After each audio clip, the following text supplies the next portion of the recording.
Los Ángeles, California. Estudio de televisión NBC.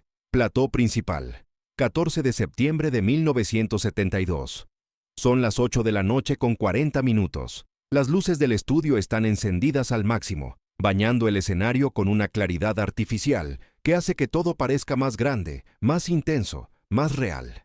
El público está sentado en las gradas al fondo, 230 personas que aplaudieron cuando se les indicó, que rieron cuando apareció el cartel luminoso, que obedecieron cada señal del director de piso. Pero ahora están en silencio. Un silencio que nadie ordenó. Un silencio que llegó solo, porque lo que está ocurriendo frente a sus ojos no estaba en ningún guión. El programa se llama El Mundo en sus Manos. Es un espacio de variedades de medianoche que lleva 3 temporadas al aire, conocido por mezclar entrevistas con artistas, demostraciones de habilidades extraordinarias y debates sobre cultura y deporte. Esta noche tiene 2 invitados principales. El primero es Bruce Lee, el actor y maestro de artes marciales que en los últimos meses se ha convertido en una presencia creciente en Hollywood, conocido por su filosofía de combate, por la velocidad de sus movimientos y por una reputación que los estudios de cine no saben exactamente cómo clasificar. El segundo invitado es Hans Vogel, un strongman alemán de 159 kilogramos, que llegó a Los Ángeles hace 2 semanas para participar en una competición internacional de fuerza y que el productor del programa invitó casi por accidente, porque alguien pensó que sería gracioso poner a los dos en el mismo escenario. Gracioso no es la palabra que nadie en ese estudio usaría para describir lo que está pasando ahora mismo. La entrevista comenzó bien. Bruce entró primero, con esa manera suya de moverse que no es actitud, sino algo más profundo, algo que no tiene nombre exacto en ningún idioma. Saludó al presentador, respondió preguntas sobre su nueva película, habló sobre el Jeet Kune Do, con la misma precisión quirúrgica con la que explicaba todo. El público lo escuchó fascinado. Luego entró Hans Vogel. Si Bruce Lee era la encarnación de la economía en movimiento, Hans Vogel era lo opuesto. Cada paso suyo hacía vibrar levemente el suelo del estudio. Sus manos eran tan grandes que el micrófono parecía un juguete entre sus dedos. Su cuello era más ancho que la cabeza de la mayoría de los hombres presentes en esa sala. El presentador hizo las presentaciones con la euforia forzada de quien sabe que tiene televisión buena entre las manos. Los 2 hombres se miraron. Intercambiaron palabras educadas a través del intérprete, porque Hans hablaba casi nada de inglés, y Bruce respondía en el inglés perfecto que había perfeccionado desde su infancia en Hong Kong. Todo estaba bajo control, hasta el momento en que el presentador, buscando el momento televisivo que todo conductor de programa anhela, preguntó con una sonrisa, ¿les gustaría hacer una pequeña demostración para el público?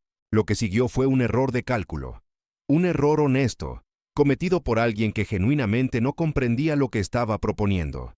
El presentador imaginaba una fotografía, una imagen amistosa, el hombre pequeño y el hombre enorme, lado a lado, sonriendo. Tal vez un apretón de manos dramático.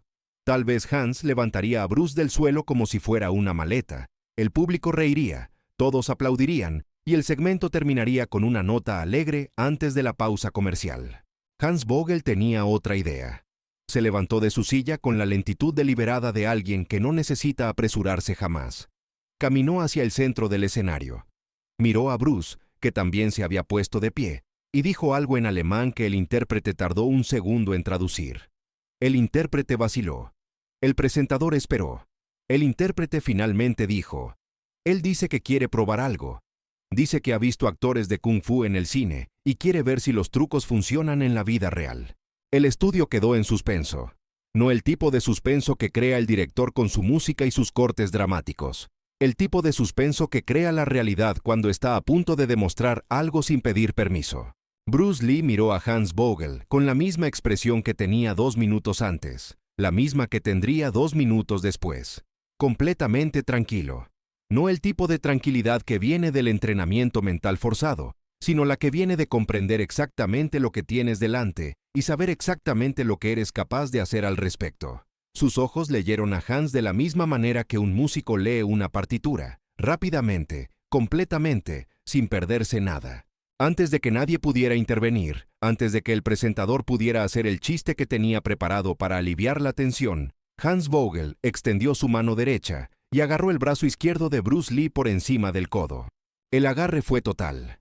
Los dedos de Hans eran tan gruesos y su fuerza tan absoluta que el brazo de Bruce quedó encerrado con la misma certeza que una llave de acero sobre un tornillo. En el mundo del strongman, ese agarre era un mensaje que decía: aquí estás, yo te tengo, y no te suelto hasta que yo lo decida. La cámara principal lo capturó todo.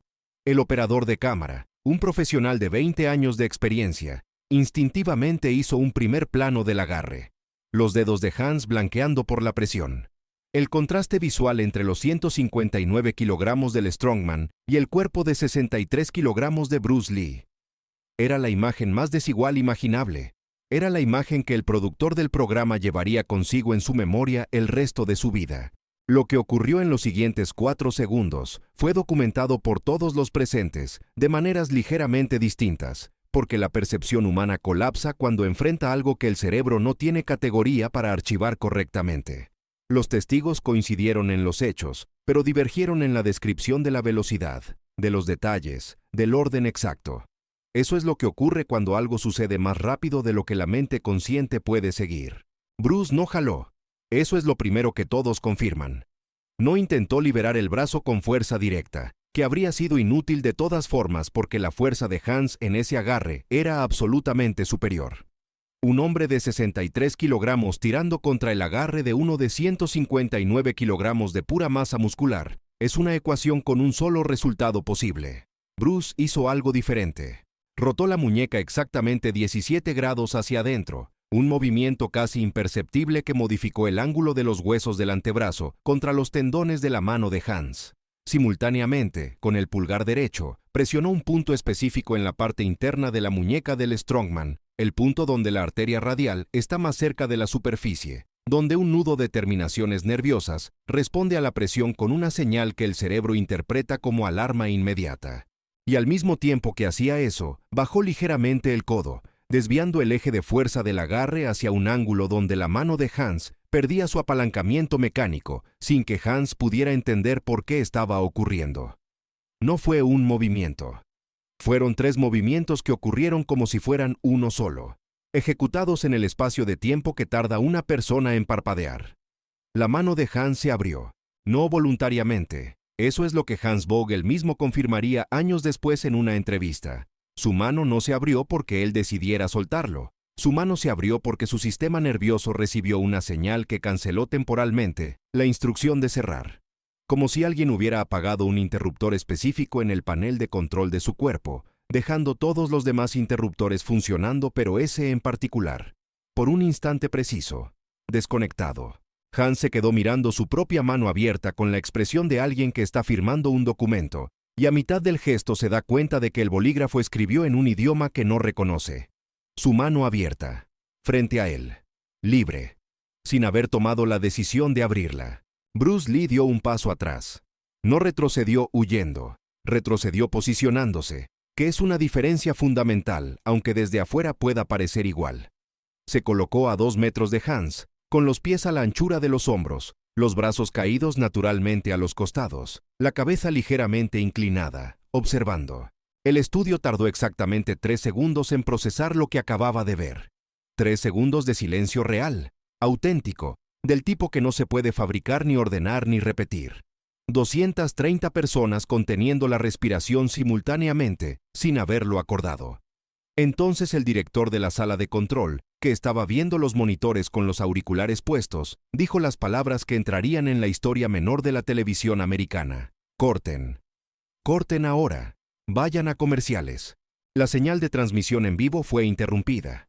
En los hogares de todo el país que estaban viendo el programa en ese momento, la imagen de Hans Vogel, con la mano abierta, y Bruce Lee observándolo desde 2 metros, fue reemplazada abruptamente por un anuncio de detergente. Sin transición, sin explicación, sin el presentador despidiendo el segmento. Solo la imagen y luego, de golpe, jabón en polvo y una familia sonriente alrededor de una lavadora. Los teléfonos de la cadena comenzaron a sonar en menos de 30 segundos. Dentro del estudio, los técnicos miraban sus equipos sin saber exactamente qué hacer con sus manos. El presentador estaba de pie junto a su escritorio con el micrófono todavía enganchado al solapa, mirando el escenario. El intérprete se había alejado varios pasos de manera instintiva, como los animales que entienden el peligro antes de que tenga forma definida. Hans Vogel seguía mirando su mano. Lo hizo durante un tiempo largo. Largo no en términos absolutos, quizás 10, 12 segundos, pero en el tiempo comprimido del instante televisivo fueron una eternidad. Luego levantó los ojos hacia Bruce, y algo ocurrió en su rostro que nadie en ese estudio esperaba. No fue furia, no fue humillación. Fue algo que en alemán tiene una palabra específica y en español se aproxima con dificultad. Algo entre el asombro y el respeto involuntario. El reconocimiento de que has encontrado algo que existe fuera de los límites de tu mapa mental del mundo. Dijo algo en alemán. El intérprete, tembloroso, tradujo. Dice que no entendió lo que acaba de ocurrir. Bruce respondió en inglés, calmado, con la misma voz que usaría para discutir el tiempo o pedir un café. Lo sé, dijo. Eso es lo que lo hace funcionar. Hans Vogel era un hombre que había levantado automóviles del suelo. Era un hombre que había vencido a otros strongman de su misma talla en competiciones, donde la fuerza era la única moneda de cambio. Era un hombre que había construido su identidad completa sobre la premisa de que el tamaño y la fuerza eran las variables determinantes en cualquier confrontación física. Esa premisa había sido verdad durante 41 años de su vida. Había sido verdad en cada competición, en cada desafío, en cada momento en que alguien lo había subestimado y luego había pagado el precio de esa subestimación. Esta noche, en un estudio de televisión en Los Ángeles, esa premisa había dejado de ser verdad, y Hans lo sabía. Podía verlo en su propia mano abierta que todavía sostenía en el aire como evidencia de algo que no sabía cómo procesar. El productor del programa entró al estudio desde la sala de control. Era un hombre al que nunca se veía en el plató durante una grabación, que siempre gestionaba todo desde sus monitores y sus auriculares y su café. Esta noche caminó hasta el centro del escenario porque entendió que no tenía otra opción. Habló con su presentador en voz baja, habló con el director de piso, tomó decisiones en tiempo real sobre cómo retomar la transmisión, qué se podía decir, qué se debía omitir, cómo presentar lo que había ocurrido de una manera que no levantara más preguntas de las que el programa podía responder. Nadie le preguntó a Bruce Lee si estaba de acuerdo con esas decisiones. Nadie le preguntó nada. Bruce se retiró del escenario por el lateral izquierdo, el mismo por donde había entrado, sin prisa, sin esperar a que alguien lo invitara a retirarse o lo detuviera para explicar algo o le pidiera que repitiera el movimiento más despacio para que las cámaras pudieran capturarlo mejor. Simplemente salió. Sus pasos sobre el suelo del estudio tenían exactamente el mismo sonido que cuando llegó. Nada en su manera de caminar había cambiado. La transmisión volvió al aire 7 minutos y 40 segundos después. El presentador apareció en pantalla con la corbata perfecta y la sonrisa calibrada y explicó que habían tenido una pequeña interrupción técnica, que a veces la televisión en vivo presentaba esas sorpresas y que ahora continuaban con el programa. No mencionó a Bruce Lee, no mencionó a Hans Vogel. Presentó el siguiente segmento con la fluidez de un hombre al que le pagan para que nada parezca importante. Los periodistas que estaban siguiendo el programa esa noche hicieron llamadas. Los agentes de la cadena respondieron con declaraciones preparadas que no confirmaban ni negaban nada específico. El equipo de relaciones públicas de Bruce Lee no emitió comunicado alguno sobre el incidente, porque Bruce nunca dio instrucciones de que lo hicieran. El equipo de Hans Vogel, que consistía en su entrenador personal y un manager que hablaba alemán e inglés con igual torpeza, no sabía exactamente qué había ocurrido ni cómo describirlo. En los días siguientes, las personas que estaban en ese estudio comenzaron a hablar. No en periódicos, no en televisión, sino de la manera en que se transmiten las historias verdaderamente importantes, de persona a persona, en conversaciones privadas, en estudios de boxeo y gimnasios y escuelas de artes marciales, en los pasillos de los estudios de cine donde Bruce Lee estaba comenzando a construir su reputación cinematográfica. Un operador de cámara contó lo que vio en su visor. Un técnico de sonido describió el silencio del estudio con una precisión que hacía que la gente que lo escuchaba sintiera ese silencio en su propio cuerpo. El intérprete explicó la expresión en el rostro de Hans Vogel de maneras distintas cada vez que contaba la historia, porque cada vez que lo hacía, todavía estaba tratando de encontrar las palabras correctas que describieran algo para lo que los idiomas que conocía no habían inventado palabras todavía. Lo que todos describían de la misma manera era el movimiento. O más exactamente, la ausencia de movimiento. La sensación de que algo había ocurrido sin que nadie pudiera señalar exactamente cuándo, ni cómo. Como si la mano de Hans hubiera estado cerrada, y luego hubiera estado abierta, y entre esos dos estados no hubiera habido un proceso visible, apenas una transición que existía en el tiempo, pero no en la percepción. Los maestros de artes marciales de Los Ángeles que escucharon la historia la reconocieron inmediatamente, no sorprendidos sino validados. Ellos llevaban décadas explicando que el combate real no era lo que Hollywood mostraba, que la velocidad real no era la velocidad espectacular de las películas de acción, sino algo más sutil y por eso mismo más devastador, que el conocimiento del cuerpo humano podía hacer cosas que la fuerza pura era incapaz de imaginar. Y aquí estaba, confirmado por 159 kilogramos de strongman alemán, con la mano abierta sin haber querido abrirla. Los entrenadores de strongman que escucharon la historia reaccionaron de maneras distintas. Algunos la rechazaron. Era imposible.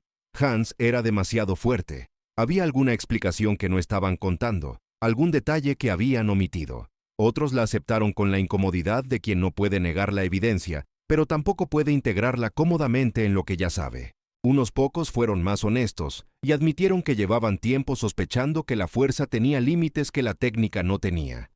Hans Vogel regresó a Alemania 2 semanas después del incidente.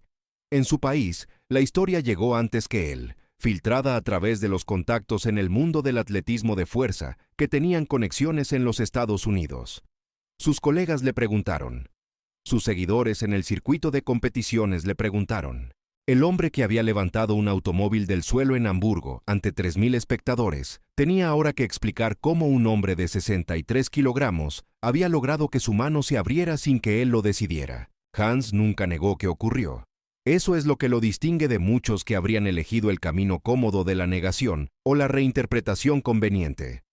Cuando le preguntaban, respondía siempre con la misma precisión alemana que aplicaba a todo. Mi mano se abrió. No la abrí yo. No sé exactamente cómo lo hizo. Sé que lo hizo. El resto no lo puedo explicar porque no lo entendí. Esa honestidad es, en retrospectiva, parte de lo que le da peso a la historia. Si Hans hubiera inventado una excusa, si hubiera dicho que resbaló, que se distrajo, que el piso estaba mojado, la historia habría muerto rápidamente. Pero Hans dijo la verdad porque la verdad era demasiado concreta, demasiado físicamente real en su cuerpo, demasiado presente en la memoria de su propia mano abierta, para que pudiera fabricar una alternativa creíble. Bruce Lee nunca comentó el incidente en ninguna entrevista. Cuando los periodistas intentaban preguntarle directamente, cambiaba el tema con la misma fluidez con la que cambiaba de posición de combate. No con agresividad, no con evasión obvia, sino con la naturalidad de quien genuinamente no considera que haya mucho que agregar.